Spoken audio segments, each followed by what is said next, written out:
જે જીવનમાં આવતા હોય એના માટે પણ આ બધા સાથે મળી સંગઠિત થઈ અને સરસ મજાની આવી સેવા પ્રવૃત્તિ કરી રહ્યા છો. આ જોઈને ખૂબ અંતરમાં આનંદ થાય છે. કચ્છનો સત્સંગ સમાજ સંગઠિત થઈ અને સત્સંગ તો રાખે જ છે સંતોના આશીર્વાદથી, અને સાથે સાથે આવી પણ એક્ટિવિટી કરે છે રમતગમતની. કારણ કે અત્યારે યુવાનોને બાળકોને સત્સંગને માર્ગે વાળવા અને તમે કહો કે ચાલો કથામાં આવો સંતો પાસે, તો એને કદાચ ખ્યાલ આવે ન આવે, સમજે ન સમજે, પણ આવી એક્ટિવિટી જ્યાં થતી હોય એમાં આવે ને પછી ધીરે ધીરે સત્સંગના તમે પિયુષ પાવો તો એમાં સત્સંગ ધીરે ધીરે ઉતરે. આવી સરસ મજાની એક્ટિવિટી આપ બધા સાથે રહીને કરો છો ને એમાં સરસ મજાનો હોલ, આવા હોલ ઇન્ડિયામાં પણ બનાવવા મુશ્કેલ છે, એ તમે લંડનની ધરતી પર બનાવો છો એ જઈને ખૂબ ખૂબ આનંદ થાય છે. કારણ કે જ્યાં જ્યાં કચ્છ સત્સંગ સમાજ જે વસે છે દેશ વિદેશમાં કે ઇન્ડિયામાં ગમે ત્યાં, પણ એ પોતાના બાળકો માટે અને યુવાનો માટે બહુ ચિંતા કરે છે વડીલો. એને કારણે ત્યાં પણ અમે ઘણા નડિયાદ છે પ્રોગ્રામમાં જતા હોઈએ, દર વખતે ક્રિકેટની ટુર્નામેન્ટ કરતા હોય છે, બાળ શિબિર, યુવા શિબિર આ બધું થતું હોય છે. કારણ કે જો આપણે ભાવિ પેઢી પ્રત્યે જે સમાજે ઉદાસીનતા રાખી છે તો એ સમાજ જાજો ટાઈમ સુધી ટકતો નથી. પણ તમે બધા એક થઈ અને ભાવિ પેઢી ઉજાગર થાય, એનું શરીર તંદુરસ્ત રહે અને મન પણ તંદુરસ્ત રહે અને ભગવાનની ભક્તિના માર્ગે આગળ વધે, એના માટે તમે સરસ મજાના ભેગા થઈ અને સરસ મજાની આવી પ્રવૃત્તિ કરો છો. આ બધી સરાહનીય છે ને બીજાને પ્રેરણારૂપ આ પ્રવૃત્તિ છે યુવાનો માટે અને બાળકો માટે અને સમાજ માટે, એ તમે કરી રહ્યા છો. બહુ આનંદની વાત છે. બસ હરિકૃષ્ણ મહારાજ લક્ષ્મણદેવના ચરણો પ્રાર્થના કરીએ કે આ તમારો જે પ્રોજેક્ટ છે એ વહેલો પૂરો થાય, તમારી જે સમય મર્યાદા છે એથી પણ વહેલો પૂરો થાય, અને પાછા મહારાજથી આવે ત્યારે પાછા પધારે, એ ભગવાનના ચરણો પ્રાર્થના. અને મહારાષ્ટ્રીનો આ વખતનું જે અહીંયા લંડન ખાતેનું જે વિચરણ છે, જોકે ગયા વખતે પણ મહારાષ્ટ્રી આવવાના હતા લક્ષ્મીનારાયણ દેવ દ્વિશતાબ્દી મહોત્સવનું આમંત્રણ આપવા માટે, પણ એમાં ન આવી શક્યા. આ વખતે પાછા હમણાં શિક્ષાપત્રી લેખન અને આચાર્ય સ્થાપન દ્વિશતાબ્દી મહોત્સવ એનું આમંત્રણ આપવા માટે પધાર્યા છે. અને બીજું ખાસ વિશેષ અહીંયા હેરોમાં જે વડતાલ ધામ, શ્રી સ્વામી મંદિર વડતાલ ધામ UK, એ આપણે જગ્યા સંપાદન કરી છે. 8,500 સ્ક્વેર ફૂટ બાંધકામ તૈયાર છે ને આવતી સાલે 99% એમાં ભગવાન બિરાજમાન થશે. લક્ષ્મીનારાયણ દેવ હરિકૃષ્ણ મહારાજ એની પ્રતિષ્ઠા થશે. એના ભાગરૂપે કચ્છના મંદિરોમાં પણ મહારાજશ્રીજીને આમંત્રણ આપે છે, દર્શન પ્રવચન કથાવાર્તાનો લાભ આપે છે.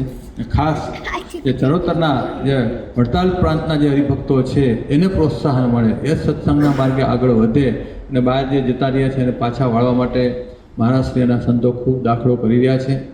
તો બસ મહારાષ્ટ્રીનું આ વખતનું વિચરણ છે એ કેવળ ને કેવળ અહીંના હરિભક્તોને સમાસ થાય, સુખ થાય અને સત્સંગના માર્ગે આગળ વધે, એના માટે મહારાષ્ટ્રી આ વખતે પધાર્યા છે. તો એમાં તમારે સેજે આજે તમને બધાને લાભ મળ્યો. તમે પણ બધા બહુ મોટા ભાગ્યશાળી છો કે મહારાષ્ટ્રના તમને અહીંયા ઘર બેઠા દર્શન આશીર્વાદ મળે.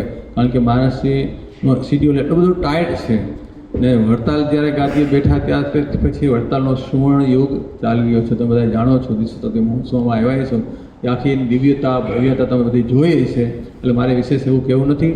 વડતાલ સંસ્થા દ્વારા અત્યારે મહારાષ્ટ્રના વડીલ સંતોના આશીર્વાદથી યુકેમાં, અમેરિકામાં, ઓસ્ટ્રેલિયામાં, આફ્રિકામાં દરેક વડતાલ તાબાના ડાયરેક્ટ મંદિરો થઈ રહ્યા છે. અને વડતાલ દેશના હરિભક્તો પણ સત્સંગના માર્ગે ખૂબ આગળ વધે છે અને મૂળ મંદિરમાં જોડાય છે.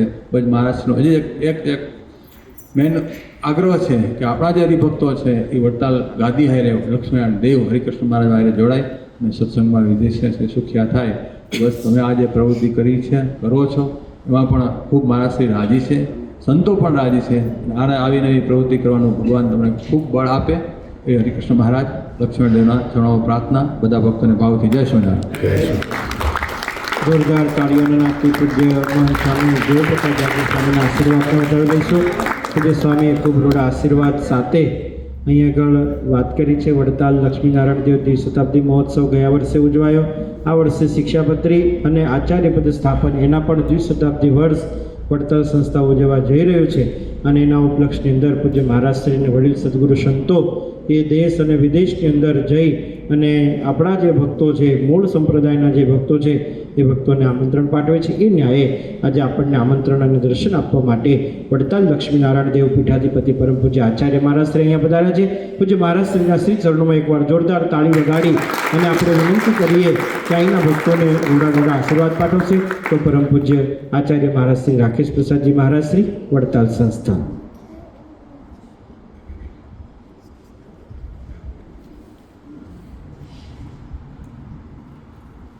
ઈષ્ટદેવ પરમ કૃપાળુ ભગવાન શ્રી સ્વામિનારાયણ શ્રી કચ્છ લેવા પટેલ સમાજ દ્વારા સુંદર મજાનું આયોજિત સંકુલ અને એમાં આજે વળી સરસ મજાની એક નાનકડી એવી સભા છે. ત્યારે સભામાં અમારા વડતાલ મંદિરના મુખ્ય કોઠારીશ્રી ઉપસ્થિત છે, ધોલેરા મંદિરના કોઠારીશ્રી ઉપસ્થિત છે, કલાલી મંદિરના કોઠારી છે, અમારા પૂજારી છે. પણ ખાસ આજે આપ સૌના આમંત્રણથી અમે અહીં આવ્યા, પ્રવૃત્તિ નિહાળી. હું બહુ હૃદયથી કચ્છ લેવા પટેલ સમાજના તમામ ભક્તો, ખાસ કરીને માવજીભાઈ, એમની સંપૂર્ણ કમિટીને ખૂબ ખૂબ આજે ધન્યવાદ આપું છું. કોઈ પણ એક સ્વસ્થ સમાજ જ્યારે નિર્માણ પામે છે ને, ત્યારે એની આવનારી અનેક પેઢીઓનું બહુ સારું ભલું થતું હોય છે. સ્વામિનારાયણ ભગવાને પણ જે તે સમયમાં ભક્તોને ખૂબ સુખિયા કર્યા અને ભક્તો દ્વારા જે ધન આવતું એ ધનનો સામાજિક રીતે સારામાં સારો ઉપયોગ મહારાજ કરતા. મહારાજ ક્યારે ધનનો સંગ્રહ કરતા નહીં. એ ન્યાયે ખાસ કરીને આપની ત્રીજી, ચોથી, પાંચમી પેઢી આથી વર્ષો પહેલાં એ કચ્છમાંથી નીકળી આફ્રિકા ગયા, ઘણો બધો સંઘર્ષ કર્યો, પણ હૃદયની અંદર શ્રી નરનારાયણ દેવની નિષ્ઠા, મોટા સંતોના આશીર્વાદ, એના કારણે એ તમારા વડીલોએ એક કારમી પરિસ્થિતિ હતી, એ પરિસ્થિતિમાં પણ સત્સંગનું બળ રાખ્યું અને એમ કરતાં કરતાં કરતાં કરતાં આજે આપણે એવી સ્થિતિમાં છીએ કે ઇંગ્લેન્ડ અને એમાં વળી લંડનની ધરતી ઉપર 18 એકર લેન્ડમાં આજે આપણે સમાજનું કાર્ય કરી રહ્યા છીએ. એ ખરેખર એ વડીલોની જે મહેનત છે ને, આ એનું પરિણામ છે. અને એમાં વળી તમે મેન્ટેન કરી રહ્યા છો. અમારે આ વખતો વખત ઘણીવાર આવવાનું થયું છે, પણ આજે અમને માવજીભાઈ જે હોલ બતાવ્યો અને ભવિષ્યમાં અહીંયા જે પ્રમાણેની પ્રવૃત્તિ થશે, ખાસ કરીને યુવાનો માટેની થશે, એ સ્પોર્ટ્સને લગતી હોય, ક્રિકેટને લગતી, ફૂટબોલને લગતી હોય કે શારીરિક સ્વાસ્થ્યને લગતી હોય, આ એક બહુ સારી પ્રવૃત્તિ થશે. એની સાથોસાથ આપણું જે કલ્ચર છે ગુજરાતી, આપણી જે નવરાત્રિ આવતી હોય, આપણા જે કાંઈ મોટા મોટા ઉત્સવ આવતા હોય, એનું પણ અહીંયા કાર્ય થાય. ભવિષ્યમાં અહીંયા કોઈને કથા આદિ કરાવી હોય એનો પણ લાભ મળી શકે, કોઈ પણ ઇવેન્ટ કરવી હોય એનો પણ લાભ મળી શકે. અમને આજે ચોક્કસ એવું કહેવાનું મન થાય કે ઇંગ્લેન્ડની ધરતી ઉપર, એમાં લંડન શહેરની અંદર આટલી મોટી વિરાટ જગ્યામાં કોઈ સમાજ કામ કરી રહ્યું હોય તો એ કચ્છ લેવા પટેલ સમાજ કામ કરે છે. તો આની ગૌરવતા સેવવી. અને આપણે શું છીએ, this is the step forward for the welfare of community. એમાં આપણે ટ્રાન્ઝિશનમાં છીએ અત્યારે. રાઇટ નાઉ તમે 2025માં તમે લોકો છો. આજે તમે એવું સારું કાર્ય કરશો તો 2045 આવે કે 55 આવે કે 75 આવે, એમાં જે યુવાનો આવશે, જે કામ કરશે, એ તમારી લેગેસીને આગળ વધારશે. એ પ્રમાણે તમે ખૂબ સારું કામ કરો.